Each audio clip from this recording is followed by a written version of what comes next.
अब वायु विशेष प्राण व उदान ऋतुओं के साथ क्या-क्या प्रकाश करते हैं, इस बात का उपदेश अगले मंत्र में किया है।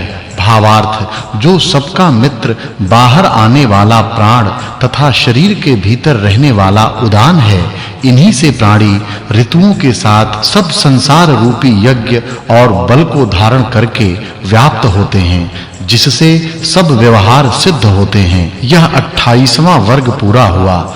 फिर अगले मंत्र में ईश्वर और भौतिक अग्नि के गुणों का उपदेश किया है। भावार्थ, इस मंत्र में श्लेषालंकार है। सब मनुष्यों को सब कर्म, उपासना तथा ज्ञान कांड, यज्ञों में परमेश्वर ही की पूजा तथा भौतिक अग्नि, होम व शिल्पादि कामों में अच्छी प्रकार संयुक्त करने योग्य है। उक्त अग्नि ही पदार्थों को देने व उनका दिलाने वाला है। इस विषय का उपदेश अगले मंत्र में किया है। भावार्थ, परमेश्वर ने इस संसार में जीवों के लिए जो पदार्थ उत्पन्न किए हैं, उपकार में संयुक्त किए हैं, उन पदार्थों से जितने प्रत्यक्ष व अप्रत्यक्ष वस्तु से सुख उत्पन्न होते हैं, वे विद्वान ही के संग से सुख देने वाले होते हैं। यज्ञ करने वाले मनुष्यों को ऋतुओं में करने योग्य कार्यों का उपदेश अगले मंत्र में किया है। भावार्थ, इस मंत्र में वाचक् लुप्तोपमा अलंकार है। मनुष्य को अच्छे ही काम सीखने चाहिए, दुष्ट नहीं, और सब ऋतुओं में सब सुखों के लिए यथा योग्य कर्म करना चाहिए तथा जिस ऋतु में जो देश स्थिति करने व जाना आना तथा उस देश के अनुसार खाना पीना, वस्त्र धारणादि व्यवहार करके सब व्यवहारों में सुखों को निरंतर सेवन करना चाहिए। फिर ऋतु में ईश्वर का ध्यान करना चाहिए। इस विषय का उपदेश अगले मंत्र में किया है। भावार्थ, परमेश्वर 3 प्रकार के अर्थात स्थूल, सूक्ष्म और कारण रूप जगत से अलग होने के कारण चौथा है, जो कि सब मनुष्यों को सर्वव्यापी, सबका अंतर्यामी और आधार, नित्य पूजन करने योग्य, उसको छोड़कर ईश्वर बुद्धि करके किसी दूसरे पदार्थ की उपासना न करनी चाहिए, क्योंकि इससे भिन्न कोई कर्म के अनुसार जीवों को फल देने वाला नहीं है। फिर ऋतुओं के साथ में सूर्य और चंद्रमा के गुणों का उपदेश अगले मंत्र में किया है।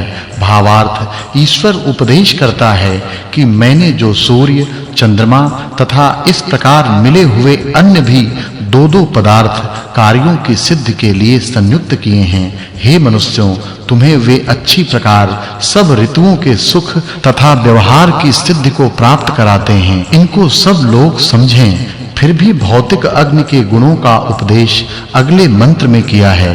भावार्थ, जो विद्वानों से सब व्यवहार रूप कामों में ऋतु के प्रति विद्या के साथ अच्छी प्रकार प्रयोग किया हुआ अग्नि है, सो मनुष्य आदि प्राणियों के लिए दिव्य सुखों को प्राप्त करता है। जो सब देवों के अनुयोगी वसंत आदि ऋतु हैं, उनके यथा योग्य गुण प्रतिपादन से 14वें सूक्त के अर्थ के साथ इस 15वें सूक्त के अर्थ की संगति जाननी चाहिए। यह 15वां सूक्त और 29वां वर्ग पूरा हुआ। अब 16वें सूक्त का आरंभ है। उसके प्रथम मंत्र में सूर्य के गुणों का उपदेश किया है। भावार्थ, सूर्य की प्रत्यक्ष दीप्ति सब रसों के हरने, सबका प्रकाश करने तथा वर्षा कराने वाली है। वह यथा योग्य अनुकूलता के साथ सेवन करने से मनुष्यों को उत्तम सुख देती है। फिर अगले मंत्र में सूर्य लोक के गुणों का ही उपदेश किया है।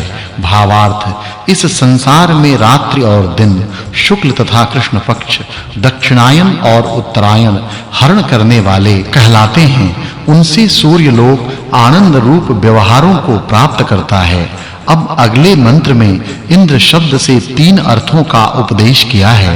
भावार्थ, मनुष्यों को परमेश्वर प्रतिदिन उपासना करने योग्य है और उसकी ही आज्ञा के अनुकूल वर्तना चाहिए। बिजली तथा जो प्राण रूप वायु है, उसकी विद्या से पदार्थों का भोग करना चाहिए। अब अगले मंत्र में इंद्र शब्द से वायु के गुणों का उपदेश किया है। भावार्थ, जो पदार्थ हम लोगों को शिल्प आदि व्यवहारों में उपकार युक्त करने चाहिए।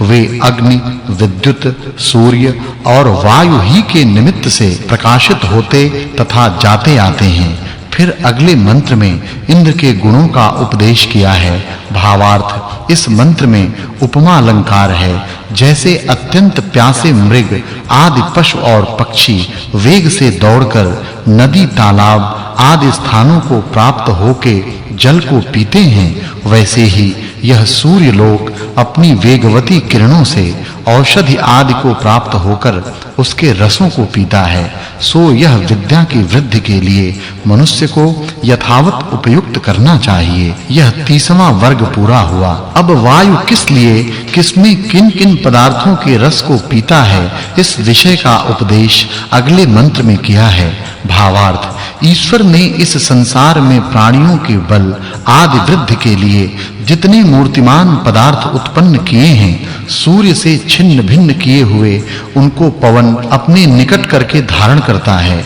उसके संयोग से प्राणी अप्राणी बल पराक्रम वाले होते हैं। उक्त वायु कैसे गुण वाला है, इस विषय का उपदेश अगले मंत्र में किया है। भावार्थ, मनुष्यों के लिए उत्तम गुण तथा शुद्ध किया हुआ यह पवन अत्यंत सुखकारी होता है। भावार्थ, वायु प्रकाश में अपने गमनागमन से सब संसार को प्राप्त होकर मेघ की वृष्टि करने या सबसे वेग वाला होकर सब प्राणियों को सुखयुक्त करता है।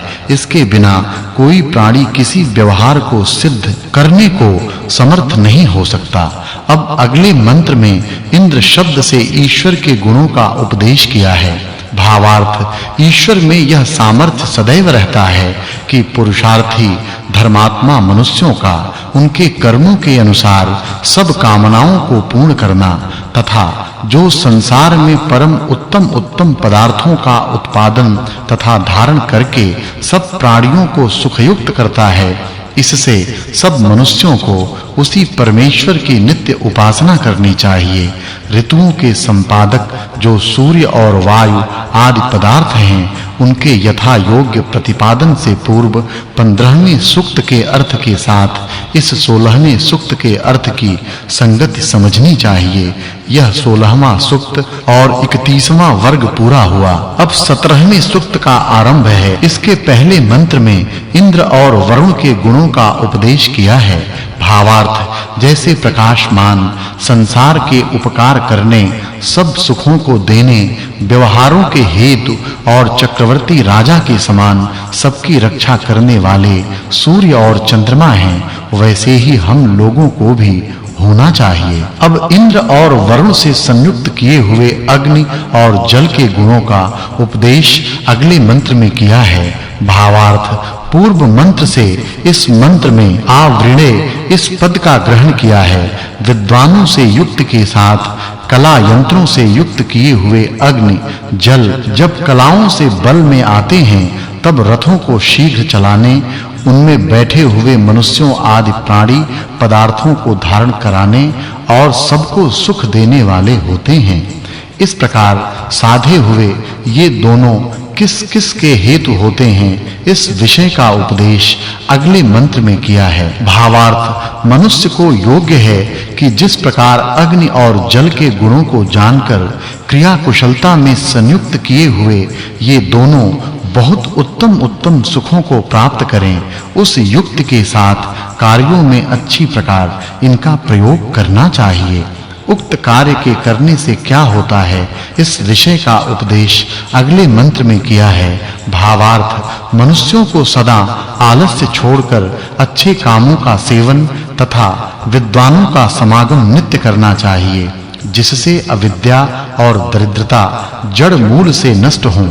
फिर इंद्र और वरुण किस प्रकार के हैं, इस विषय का उपदेश अगले मंत्र में किया है। भावार्थ, पहले मंत्र से इस मंत्र में ही इस पद की अनुवृत्ति है। जितने पृथ्वी आदि व अन्न आदि पदार्थ दान आदि के साधक हैं, उनमें अग्नि, विद्युत और सूर्य मुख्य हैं। इससे सबको चाहिए कि उनके गुणों का उपदेश करके उनकी स्तुति व उनका उपदेश सुनें और करें, क्योंकि जो पृथ्वी आदि पदार्थों में जल, वायु और चंद्रमा अपने-अपने गुणों के साथ प्रशंसा करने